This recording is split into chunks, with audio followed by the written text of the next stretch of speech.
ये क्या दुनिया खत्म होने वाली है? 2027 will be the end because of AI. Mayday. Mayday. Turning back the clock. Every second counts, and we are running out of time.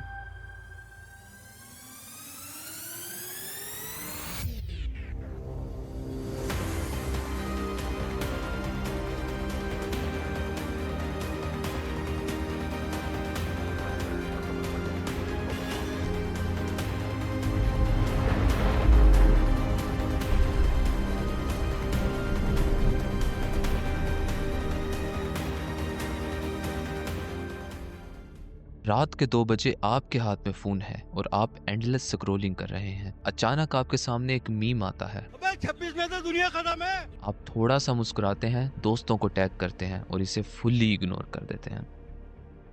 लेकिन सवाल ये है, हम इस बात पर हंस क्यों रहे हैं? आजकल की जनरेशन जिसे हम जेन ज़ी कहते हैं, उनके लिए ये डूम्सडे यानी क़यामत का आइडिया एक डार्क ह्यूमर बन चुका है। मगर ये मीम कल्चर सिर्फ मजाक नहीं है, ये एक साइकोलॉजिकल सर्वाइवल मैकेनिज्म है। एक ऐसी जनरेशन का जिसने अपनी आंखों से देखा है कि कैसे कोविड-19 पेंडेमिक ने पूरी दुनिया को 30-30 दिन के लॉकडाउन में बंद कर दिया, कैसे रशिया यूक्रेन वार ने न्यूक्लियर थ्रेट वेपन्स हमारे ड्राइंग रूम्स में ला दिए, कैसे इसराइल पैलेस्टाइन कॉन्फ्लिक्ट ने मिलियंस को खौफ में डाल दिया, कैसे एआई ने इन्हीं 2 सालों में जॉब्स, आर्ट और आइडेंटिटी सब कुछ को चैलेंज कर दिया। AI going to be taking your job? Are robots now coming for blue collar jobs? कैसे क्लाइमेट चेंज से पूरी दुनिया में तबाहकुन सैलाब, ज़लज़ले और कुदरती आफात आए। Third hottest year on record across the globe. यही वजह है कि जब सब कुछ एक साथ टूटने लगता है तो हंसना ही एक रास्ता बचता है। लेकिन इस हंसी और डार्क कॉमेडी के पीछे एक बहुत डीप साइकोलॉजिकल क्राइसिस छुपा है। पूरी दुनिया में यूथ प्रोटेस्ट 115% तक बढ़ चुके हैं। लोग सिस्टम से फ्रस्ट्रेट हो चुके हैं। एक निहिलिस्टिक मीनिंग वैक्यूम बन चुका है जहां लोगों को लगता है कि फ्यूचर एग्जिस्ट ही नहीं करता। लेकिन क्या हो अगर मैं आपसे कहूं कि ये सिर्फ एक मीम नहीं है? क्या हो अगर हमारा ये सबकॉन्शियस मजाक असल में हजारों साल पुरानी पेशन गोइयों और आज की मॉडर्न साइंस के बिल्कुल सेंटर में आकर मिल रहा हो? सबसे पहले इस ट्रेंड के ओरिजिन को समझते हैं कि आखिर ये स्टार्ट कहां से हुआ। इसका जवाब छुपा है हमारे बचपन के सबसे मासूम शो डोरेमोन में। डोरेमोन के एक पुराने एपिसोड में नोबिता और सुनियो को एक प्रोफेसी बुक मिलती है जिसमें फ्यूचर लिखा होता है। वो डरते हुए किताब का पेज 90 खोलते हैं। उस पेज पर लिखा है कि एक दिन आसमान मुकम्मल काला हो जाएगा और दुनिया खत्म हो जाएगी। लेकिन असल खौफनाक बात ये नहीं बल्कि उसके बाद थी। उसमें हमें दिखाया जाता है कि सुनियो पैनिक हो चुका है क्योंकि किताब के बाकी तमाम पेजेस बिल्कुल ब्लैंक हैं। वहाँ कुछ नहीं लिखा, उसके आगे कोई फ्यूचर ही नहीं। और बहुत से लोगों ने इस ब्लैंक पेज को दुनिया का आखिरी दिन समझा और इसको 2026 का साल बताया। लेकिन हकीकत क्या है? आज जब मैं ये बात कर रहा हूँ तो तारीख है मार्च 2026। साल का तीसरा महीना चल रहा है। आप अपने इर्द गिर्द देखिए, आसमान अपनी जगह पर है, जमीन वैसे ही है। जिस क़यामत का इंटरनेट पर शोर था वो तो नहीं आई, दुनिया फिजिकल मीनिंग में मुकम्मल खत्म तो नहीं हुई। लेकिन क्या सब कुछ ठीक है? क्या दुनिया वाकई बची हुई है? जवाब है नहीं, दुनिया खत्म नहीं हुई, लेकिन दुनिया इंतहाई डिस्टर्ब जरूर है। आज जो ग्लोबली हालात हैं, जैसे मिडल ईस्ट में बढ़ती हुई जंगें, आपस में टकराती हुई सुपर पावर्स, इकोनॉमी का कोलैप्स और एक आम इंसान की जिंदगी में बढ़ती हुई बेसकूनी और डिप्रेशन, ये हालात किसी क़यामत से कम भी तो नहीं। 2 teenage boys have been killed by their mum and dad, who then took their own lives. 12 people have been killed in a suicide bombing in the Pakistani capital Islamabad. Adeel Akbar ने खुदकुशी कर ली। दरअसल इंटरनेट की थ्योरी गलत angle से देखी गई। I've been reliably informed that the astrologers are saying that the end of the world is coming next Monday. 2026 दुनिया के खत्म होने का साल नहीं है, ये उस दुनिया के खत्म होने का साल है जिसे हम जानते थे। ये एंड नहीं, ये एक नए और खौफनाक इरा की शुरुआत है। और इसी तरह एक वेस्टर्न पॉप कल्चर में द सिम्पसन्स मशहूर है, वो शो जो 1999 से चल रहा है, जिसकी 800 से ज्यादा एपिसोड्स हैं और ये अपनी प्रेडिक्शंस की वजह से वायरल होता जा रहा है। अब पहले मैं एक इम्पोर्टेंट बात क्लियर करता हूँ। द सिम्पसन्स के राइटर ने कहा है ये प्रेडिक्शंस नहीं है, ये एजुकेटेड गेसेस हैं। We're actually amateur futurologists. What I would say about our predictions is, again, we're making educated guesses about the future. जब आप 35 सालों तक हर सोशल, पॉलिटिकल और टेक्नोलॉजिकल ट्रेंड पर कमेंट करते रहो तो कुछ चीजें मैच करेंगी। ये स्टैटिस्टिक्स है, मैजिक नहीं है। लेकिन फिर भी 2026 के एरा में कुछ एपिसोड बहुत रेलिवेंट है। सीजन 23 का डैम रोबोट एपिसोड, जिसमें एआई रोबोट्स लोगों की जॉब्स ले लेते हैं। 2012 में ये सिर्फ एक साइंस फिक्शन जोक था, मगर 2026 में अमेरिका की सेनेट कमेटी रिपोर्ट कहती है कि एआई और ऑटोमेशन अगले कुछ सालों में करोड़ों जॉब्स को रिप्लेस कर सकती है। 2005 का थैंक गॉड इट्स डूम्सडे, जिसमें होमर क़यामत के करीब आने का एहसास करता है। एक 1987 का शॉर्ट क्लिप जिसमें होमर समझता है कि वर्ल्ड वॉर 3 शुरू हो गई और अपने घर में बॉम्ब शेल्टर ढूंढा करता है। और 2001 का एपिसोड जिसमें सिम्पसन फैमिली एक fully AI controlled smart home में रहती है और वो एआई ऑब्सेसिव और डेंजरस हो जाता है। तो क्या सिम्पसन्स एक फ्यूचर है? नहीं, लेकिन ये एक आईना जरूर है जो हमारे अपने फेयर्स और ट्रेंड्स को रिफ्लेक्ट करता है। और वो आईना जो आज 2026 में दिख रहा है वो कंफर्टेबल नहीं है। लेकिन कार्टून और मीम्स तो सिर्फ एक डाइवर्जन है, असल कहानी कुछ और ही है। अगर हम पॉप कल्चर से बाहर निकले और साइंस की तरफ देखें तो डूम्सडे का कॉन्सेप्ट हमें सताता है। Humanity has not made sufficient progress on the existential risks 1947 में वर्ल्ड वॉर 2 के खत्म होने के ठीक 2 साल बाद जब अमेरिका ने जापान पर लिटिल बॉय गिराकर दुनिया को एक नए खौफ में डाल दिया।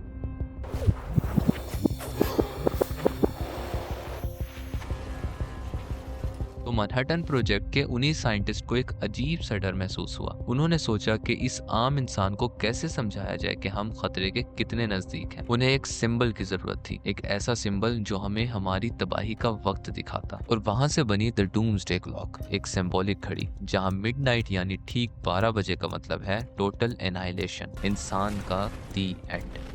घड़ी की सुइयां 12 के जितने करीब होंगी दुनिया उतने ही बड़े खतरे में होगी। 1991 में कोल्ड वार खत्म हुई और दुनिया ने एक चैन की सांस ली। अमेरिका और रशिया ने अपने न्यूक्लियर वेपन्स कम करने का एग्रीमेंट साइन किया। उस दिन इस क्लॉक को पीछे करके 17 मिनट्स टू मिडनाइट पर सेट कर दिया गया। ये इस घड़ी की हिस्ट्री का सबसे सेफ पॉइंट था। ऐसा लगा जैसे हम लोगों ने समझदारी सीख ली है, लेकिन हम तो इंसान हैं, हम बहुत जल्द भूल जाते हैं। इसके बाद आते हैं सीधा 2023 में। दुनिया एक बार फिर बारूद के ढेर पर बैठी थी। एक तरफ कॉन्फ्लिक्ट्स, दूसरी तरफ एक्सट्रीम क्लाइमेट चेंज। उस साल हिस्ट्री में पहली बार ऐसा हुआ कि डूम्सडे क्लॉक की सुइयां मिनट्स के स्केल से निकालकर सेकंड्स में इंटर कर गई। 90 सेकंड्स टू मिडनाइट, एक ग्लोबल वॉर। पर क्या हम रुके? नहीं। 2025 आते आते वॉर्स और ग्लोबल इंस्टेबिलिटी इस लेवल पर चली गई कि साइंटिस्ट मजबूर हो गए। उन्होंने 1 सेकंड और कम कर दिया, 89 सेकंड्स। सिर्फ 1 सेकंड का ड्रॉप था, लेकिन मैसेज क्लियर था, हम सुधर नहीं रहे और बुरे होते जा रहे हैं। और फिर आता है 27 जनवरी 2026। दुनिया भर के हालात, कॉन्फ्लिक्ट्स और टेंशन को देखते हुए डूम्सडे क्लॉक दोबारा अपडेट हुई। और इस बार जो वक्त सामने आता है वो स्पाइन चिलिंग है। 85 seconds to midnight. move the clock forward.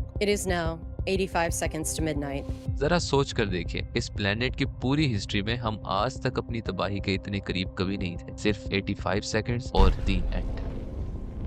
और ये 85 सेकंड सिर्फ एक फिगर नहीं है। साइंटिस्ट ने इस टेंशन के पीछे 3 खौफनाक वजूहात बताई हैं, और सच कहूं तो तीनों हमारे बिल्कुल सामने हो रही हैं। पहली वजह दुनिया की आखिरी सेफ्टी नेट का टूट जाना है। कोल्ड वॉर के दौरान एक कॉन्सेप्ट था जिसे मिलिट्री टर्म्स में मैड कहते थे, यानी म्यूचुअली एश्योर्ड डिस्ट्रक्शन, जिसका मतलब है अगर तुम हमें मारोगे तो हम भी तुम्हें राख कर देंगे। दोनों सुपर पावर्स के पास इतने न्यूक्लियर वेपन्स थे कि ये पूरी दुनिया हजारों बार तबाह हो सकती थी। इसी तबाही को रोकने के लिए और इन वेपन्स को लिमिट में रखने के लिए एक बाउंड्री तय की गई, न्यू स्टार्ट ट्रीटी। दोनों मुल्कों को एक दूसरे के न्यूक्लियर वेपन्स इंस्पेक्ट करने का हक था, एक कंट्रोल था। लेकिन पहले 2023 की यूक्रेन वार ने इस कंट्रोल में दरार डाली और फिर 5 फेब 2026 को ये आखिरी ट्रीटी भी ऑफिशियली एक्सपायर हो गई। अब इसका कोई रिप्लेसमेंट नहीं, कोई सक्सेसर नहीं। आज ग्राउंड रियलिटी ये है कि रशिया के पास लगभग 5400 से ज्यादा न्यूक्लियर वॉर हेड्स हैं, अमेरिका के पास 5100 से ज्यादा और चाइना चाइना एग्रेसिवली एक्सपैंड कर रहा है, जो बहुत जल्द 1000 वारहेड्स का मार्क क्रॉस करने वाला है। सवाल ये नहीं है कि किसके पास कितने वेपन्स हैं, खौफ की बात यह है कि अब इन पर कोई रूल्स अप्लाई नहीं होते, कोई इंस्पेक्शन नहीं, कोई लिमिट्स नहीं। दुनिया का सबसे खौफनाक गेम बिना किसी रेफरी के दोबारा शुरू हो चुका है। दूसरी वजह है मशीनों के हाथ में तबाही। आर्टिफिशियल इंटेलिजेंस अब सिर्फ हमारे लैपटॉप या फोन तक महदूद नहीं रही। एआई अब ग्लोबली न्यूक्लियर कमांड सिस्टम के साथ इंटीग्रेट हो रही है। जरा सोच कर देखें, एक एल्गोरिथम का छोटा सा ग्लिच, एक सिस्टम एरर या एआई का एक हेलुसिनेशन एक ऐसी तबाही का बटन दबा सकता है जिसके पीछे किसी इंसान का डिसीजन हो ही ना। इंसान की बनाई हुई चीज इंसान के ही कंट्रोल से बाहर हो रही है। और तीसरी वजह है सच की मौत, यानी इंफॉर्मेशन आर्मेगेडन। आज स्क्रीन पर क्या असली है और क्या नकली कोई नहीं जानता। Deep fakes, AI generated content और प्रोपेगेंडा ने सच और झूठ की लकीर मिटा दी है। Nobel prize winner journalist Maria Ressa ने एक बहुत गहरी बात कही थी, अगर फैक्ट्स नहीं है तो सच नहीं है, और अगर सच नहीं है तो ट्रस्ट नहीं बचता। और जिस दुनिया में सुपर पावर्स के बीच ट्रस्ट खत्म हो जाए, वहां आग लगने में वक्त नहीं लगता। Without facts, you can't have truth. Without truth, you can't have trust.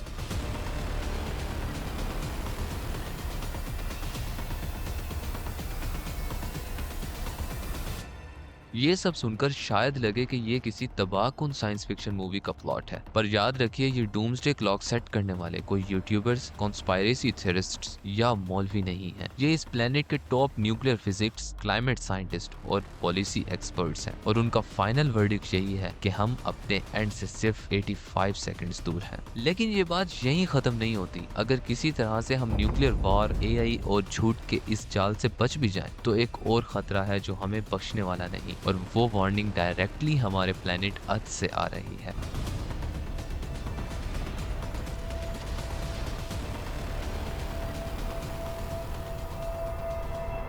Scientist ने अर्थ के सर्वाइवल के लिए 9 प्लेनेटरी बाउंड्रीज तय की थी। ये वो 9 रेड लाइंस हैं जिन्हें क्रॉस करने का सीधा मतलब है इस प्लेनेट पर जिंदगी का नामुमकिन हो जाना। और 2026 का लेटेस्ट साइंटिफिक डाटा एक बहुत खौफनाक सच दिखाता है, इंसान इन 9 में से 7 लिमिट्स क्रॉस कर चुका है। पहली बार ओशन एसिडिफिकेशन अपनी लिमिट तोड़ चुका है। हमारे समंदर तेजाब बन रहे हैं और सदियों में बनने वाले कोरल रीफ्स हमारी आंखों के सामने डिकेड्स में डिसॉल्व हो रहे हैं। जमीन का सिस्टम पूरी तरह हिला हुआ है। एक तरफ अमेज़न के जंगल जो इस दुनिया को सांस लेने के लिए ऑक्सीजन देते हैं, वो रिकॉर्ड ड्राउट्स की वजह से चल रहे हैं, तो दूसरी तरफ पाकिस्तान और अफ्रीका में ऐसे डिवास्टिंग फ्लड्स आ रहे हैं जो पहले सदी में एक बार आते थे और अब हर साल में पूरी की पूरी आबादियां बहा कर ले जाते हैं। लेकिन इन सब में सबसे खौफनाक रिपोर्ट है हमारी अपनी एक्सटेंशन की। साइंटिफिक डाटा के मुताबिक दुनिया अपने 6th मैस एक्सटेंशन में इंटर हो चुकी है। याद रहे, पिछली 5वीं मैस एक्सटेंशन ने इस प्लेनेट से डायनासोर्स का वजूद मिटा दिया था, लेकिन इस बार ये आसमान से गिरे किसी पत्थर के नतीजा नहीं है। इस बार तबाही लाने वाले हम खुद हैं। लेकिन अगर हम इन स्क्रीन्स, ग्राफ्स और क्लॉक से थोड़ा पीछे हटे तो हमें एक ऐसी वार्निंग मिलती है जो 1400 साल पुरानी है, एक ऐसी स्क्रिप्ट जो दुनिया के एंड का पूरा मैप ड्रॉ करती है। अगर आप आज मिडिल ईस्ट की तरफ देखें, दुबई, दोहा या सऊदी अरब में बादलों को चीरती हुई असीम इमारतें, आज से 1400 साल पहले यही बात दुनिया के खत्म होने की पहली निशानियों में से एक बताई गई थी। हम अक्सर कहते हैं वक्त हाथ से निकल रहा है, साल महीनों की तरह गुजर रहे हैं। ये फीलिंग जो आज यूनिवर्सल बन चुकी है, ये भी एक प्रोफेसी थी। आज रिलेशनशिप सिर्फ नेटवर्किंग और फायदे के लिए बनाए जाते हैं। हया का कॉन्सेप्ट मेन स्ट्रीम फैशन ने प्रैक्टिकली खत्म कर दिया है। सोशल मीडिया पर हर तीसरा शख्स आलिम बना बैठा है, लेकिन सच्चाई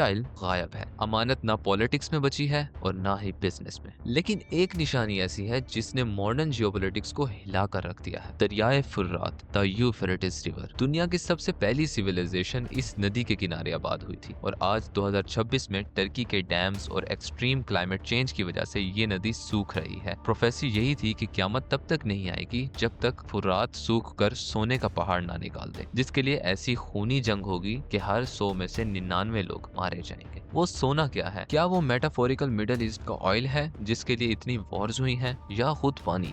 ये हम नहीं जानते, लेकिन इराक और सीरिया में इस खित्ते के रिसोर्सेज के लिए जो खून बहा है वो इस एंसेंट वार्निंग को खौफनाक तौर पर रियल बनाता है। और इन सब के बीच स्टेज सेट हो रहा है सबसे बड़े फितने, द ग्रेट डिसीवर, दज्जाल का। रसूलुल्लाह सल्लल्लाहु अलैहि वसल्लम ने फरमाया, आदम के जमाने से क़यामत तक दज्जाल से बड़ा कोई फितना नहीं। एक ऐसी पावर जो लोगों को सच को झूठ और झूठ को सच दिखाए। दिखाएगी। वो आग को जन्नत और जन्नत को आग बनाकर पेश करेगा। जरा इसको आज की रियलिटी से जोड़िए। डूम्सडे क्लॉक के साइंटिस्ट ने जिस इंफॉर्मेशन आर्मेगेडोन का जिक्र किया था वो यही तो है। Deep fakes, AI generated realities, algorithm जो हमारी सोच को कंट्रोल कर रहे हैं। हम ये नहीं कह रहे कि एआई दज्जाल है, लेकिन ये टेक्नोलॉजी बिल्कुल उस जैसी दुनिया क्रिएट कर रही है। एक ऐसी दुनिया जहां सच और झूठ की लकीर पूरी तरह मिटा दी गई है और इसके बाद किसी तस्बीह के टूटे हुए दानों की तरह एक के बाद एक बड़ी बड़ी निशानियों की तरतीब शुरू हो जाएगी। ये सब सुनकर एक अजीब सी खामोशी छा जाती है। हमें पता है कि हम तबाही के किनारे पर हैं, फिर भी हम रुकते क्यों नहीं हैं। खासकर रमजान के महीने में मेरे जहन में एक सवाल बार बार आता है। हमारा अकीदा है कि रमजान में शैतान कैद हो जाता है, वो जंजीरों में होता है और गुमराह नहीं कर सकता। तो फिर ये वॉर्स, ये झगड़े, ये नफरत, ये कत्ल और खून, फलस्तीन, स्वीडन,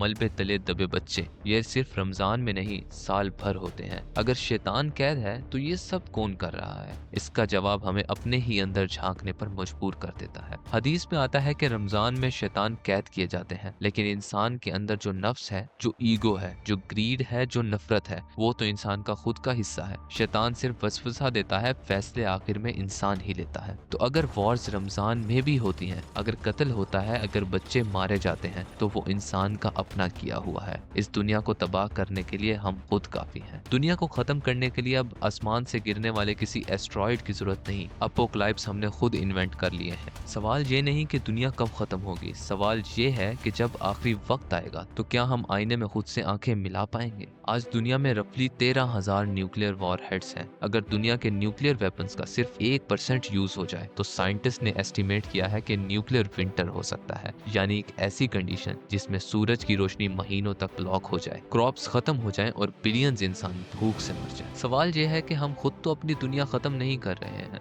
कहीं जिस क़यामत का बताया गया वो हम इंसान खुद तो नहीं ला रहे हैं। इसका जवाब कुरान में अल्लाह ताला फरमाते हैं, जो भी मुसीबत तुम पर आती है वो तुम्हारे खुद के हाथों की कमाई से है। दुनिया खत्म होने की रेस में सबसे आगे इंसान खुद ही है और यह खौफ अब किसी एक खित्ते, किसी एक मुल्क या किसी एक मजहब तक महदूद नहीं रहा। आज दुनिया में अलग अलग लोग अलग अलग एंगल से आकर एक ही सवाल पूछ रहे हैं। साइंटिस्ट अपने स्क्रीन और डाटा को देखकर चीख रहे हैं, रिलीजियस स्कॉलर अपने मेंबरों से वार्निंग दे रहे हैं, सड़कों पर जेंजी प्रोटेस्ट बैनर उठाए खड़े हैं, ये चिल्लाते हुए कि सिस्टम पूरी तरह फेल हो गया है और हमारा आगे कोई फ्यूचर एग्जिस्ट ही नहीं करता। दुनिया का हर हिस्सा अपने एंड को फील कर रहा है। रसूलुल्लाह सल्लल्लाहु अलैहि वसल्लम ने फरमाया कि अगर तुम्हारे हाथ में एक पौधा है और क़यामत आ रही हो तो उसे लगा दिया करो, जिंदगी को जियो, काम करो, तैयार रहो। इस्लाम ने हमें साइंस इसलिए नहीं दिए कि हम डर जाएं, साइंस इसलिए दिए गए हैं कि हम जागें। दुनिया 2026 में खत्म हो या ना हो, हमारी अपनी छोटी सी जिंदगी हर रोज बदल रही है, लेकिन इन सब के बीच एक आखिरी बात बहुत जरूरी है। दुनिया के खत्म होने से पहले आपके अंदर का इंसान खत्म नहीं होना चाहिए। इस नफरत, अजाब और डिसेप्शन के दौर में अपनी इंसानियत को बचाए रखना है, यही आज का सबसे बड़ा जिहाद है।